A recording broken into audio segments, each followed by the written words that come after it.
Hey y'all, welcome to Freedom Makers. I'm Amanda, and today I'm going to show you canning some leftovers. So, did you know you can can leftovers? Yes, you can. I get asked about this a lot. People get very confused when there is meat involved, and people get very, very panicky when there is meat involved. So, a lot of that just stems from not being educated about how that works, not being comfortable or confident in the canning process, or that you understand the rules. So once you understand the rules of canning, it's very, very simple, cut and dry, and you can can anything just about once you understand the rules. So today I am canning the leftover spaghetti sauce from Sunday and the soup that I had yesterday. So yesterday was Monday, today is Tuesday. So I'm canning leftovers from the first 2 days of the week. Really?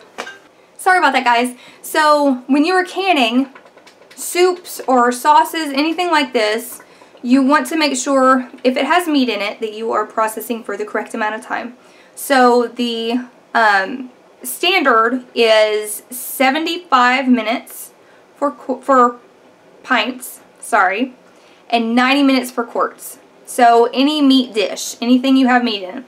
You don't want to can anything that already has a thickener in it. So something that you made like a sauce for a soup or thickened it in any way, like a chowder you wouldn't want to do. If it has dairy in it, you don't want to can that. My soup is a broth base and it just has vegetables and some brisket in it. That was canned brisket and I put it in my soup. You can can something again. You can make a soup from your canned food and then can it. It's totally okay. And the sauce was from some frozen venison. So if you guys saw that live stream, you saw us making the spaghetti sauce for Sunday. So I'm about to can both of those right now. I am heating the sauce. You may hear it bubbling in the background. I'm heating my soup. I have my jars all ready to go. Everything is lined up. I'm going to put my hot food into my jars and then I'm going to can it. It's really, really simple. I have my lid simmering.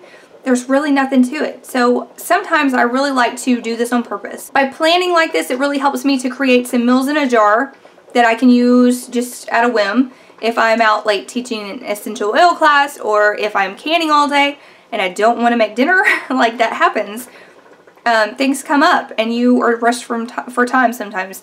And so it's really helpful to have something that's homemade from scratch that I know I can eat, that won't disrupt my digestive system, and that we're not allergic to. And it kind of creates my own convenience meals. Just to have them in jars or have something in the freezer, it's very, very helpful for me. So by doing this intentionally, I can can the leftovers. It's all in planning. And then if I want a jar of sauce with meat in it, I already have it. If I want some soup with meat in it, it's already ready to go. So this is just a really great time saver, and it's not going to take any time at all for me to process this. The most time is just it being in the canner. It's not taking very much of my time tonight just to put the food in the jars and then start my canner. So it's not really a lot of extra work when you're doing it from leftovers, and you don't have to worry about, you know, being in a pinch and not having food that your family can consume. So for me, it's a win-win. I really enjoy doing this, and I hope you enjoy watching the process. Okay, y'all, first up is my soup. This is just a veggie beef soup that I made yesterday. And I'm going to ladle this up until I fill up as many jars as I can. And if we have a little bit left over that doesn't fit in a jar, that's going to be fine because we can eat that. It's just from yesterday. So these are not old leftovers.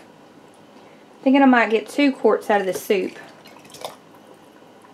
It was a really hearty soup. I actually added a little more broth.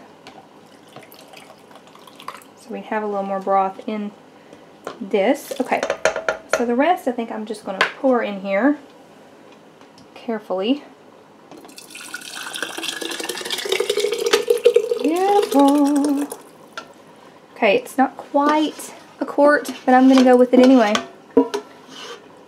Because I can open both of these on one night, and that will feed my whole family and have a little bit for lunch the next day. I feel like I put just a little bit too much in there. Since I have another jar I can put it in. If I don't spill it all. I'm just going to go with that, so that I have enough headspace at the top. You don't have to be precious with your canning. I mean, yeah, you need to be sanitary, and you need to observe certain rules. But some people get so particular that it scares them into not canning at all. So, get over it. Okay, before I put this in my jars, I am fishing out my bay leaves. I just don't want to can those because I don't want the flavors to be intensified. I had 4 bay leaves in this pot. 2 came out when we ate the other day, which means I have 1 more in here. So I'm hoping to catch him as we are canning this up. Okay, so here we go. And if I notice it, I notice it. If I don't, that will be okay. It's not the end of the world if you can a bay leaf. When I was a kid, my mom would say, don't eat the bay leaves. And so I was convinced that if you did, oh, there it is. There's a tiny one. I was convinced that if you did, you would die. And that's what I told my little brother, and he believed me for a little while. The things you think about in the kitchen. Just a little bit more in that one. Okay. So then we're going to move on. I am going to move this out of the way. This is hot stuff. I'm going to be careful.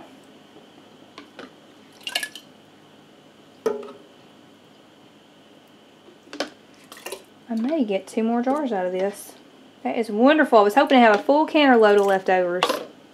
This is going to be such a blessing on busy days this winter. Or on lazy days. It's always nice to give yourself some room to have a lazy day now and then.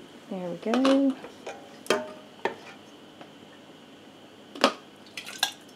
And this sauce had mushrooms in it, homegrown bell peppers in it, homegrown tomatoes in it, sauce that I made with my Victorio strainer from the freezer. Very exciting to have something homegrown. We were so blessed to have a friend give us that deer meat. Ooh, hot. Whoops, whoops, whoops. Okay. I think this may be, yeah, that's going to be it. So I'm going to scrape this to the side and dump it in. I don't think it's going to quite fill it up, but we'll see. Maybe. Maybe, baby.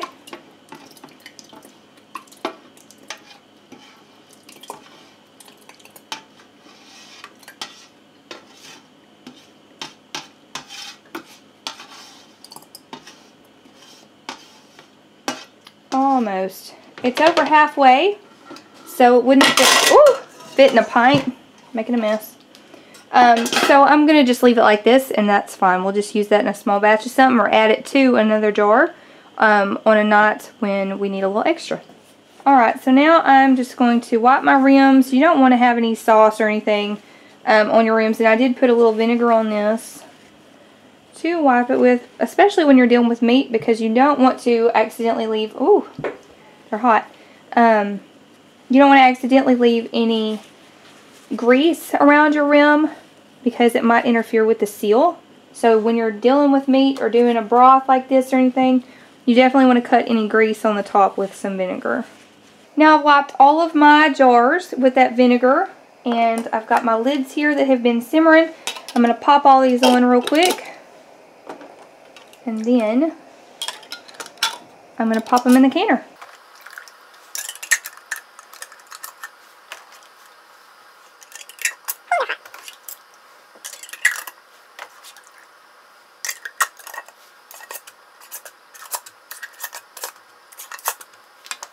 Now I'm just going to put my jars in here.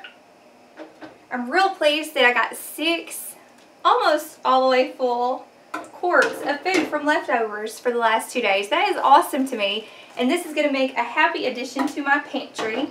I'm going to bring this up to 11 pounds of pressure. That's correct for my altitude. And these will go for 90 minutes because these are quarts and they have meat in them. And they will be good to go. I'm so excited. Isn't that pretty? I can't wait to pull these out. Now all that's left to do is let this lock. I've got it up on high. After it vents for 10 minutes, I'm going to bring it up to pressure and then I'll start my timer.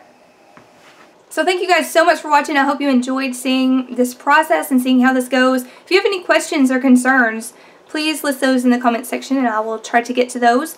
Also in the description box, I'm going to list a link to the information that I used or that you can look at in reference to understand times and altitude and that kind of thing when you're canning anything with meat in it, so that you know that it's safe to.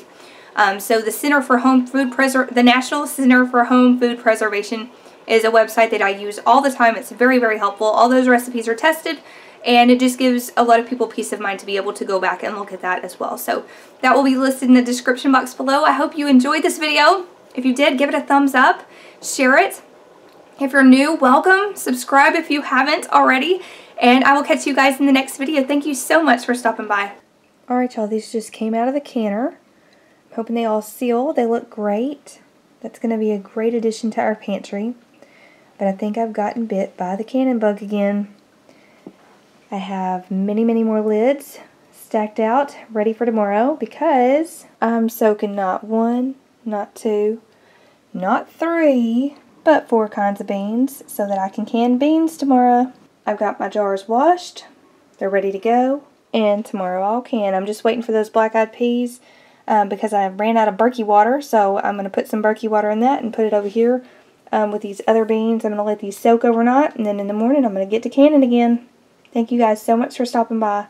I appreciate you, and I hope you enjoyed the video. I'll see you tomorrow.